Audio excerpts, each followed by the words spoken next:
Loué soit Jésus-Christ. Salam alaikum. Sa paix soit avec vous. L'affaire des caricatures de Mohamed parues dans la presse du Danemark n'a-t-elle pas, dans l'esprit de quelques musulmans qui ont réfléchi à cette situation, amené à la prise de conscience d'une contradiction inhérente à l'islam?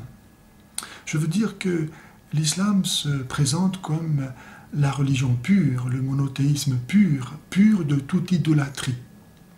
Or, en appliquant à Mohamed, qui est un homme, et qui en tant qu'homme est imparfait, et donc perfectible, et donc critiquable, en appliquant à Mohamed, qui n'est qu'un homme, le traitement qui n'est dû qu'à Dieu.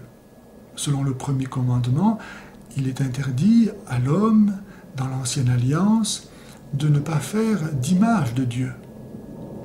Mais Mohamed n'est pas Dieu.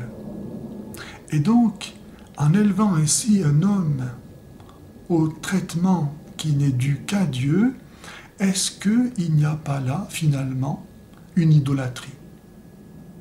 Dieu seul est Dieu. Mohamed n'est pas Dieu. Le premier commandement s'applique à Dieu. Dieu est invisible, on ne peut pas le représenter. Un homme est visible, on peut le représenter.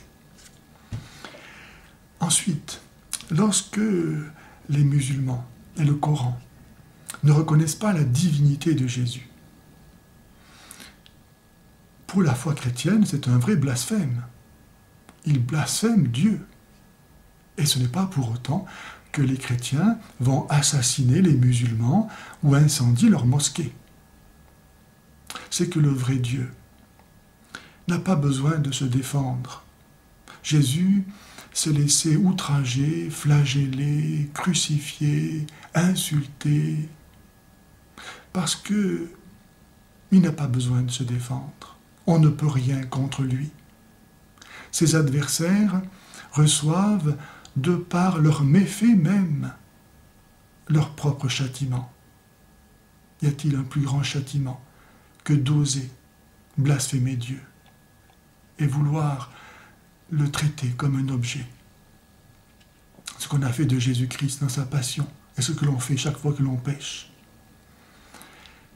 Par contre, si Dieu, justement parce qu'il est Dieu et qu'on ne peut rien contre lui, n'a pas besoin de se défendre et qu'il a pu ainsi se laisser crucifier, par contre, une idole, elle, ne peut rien. Et elle a besoin que ses adorateurs la défendent, la soutiennent.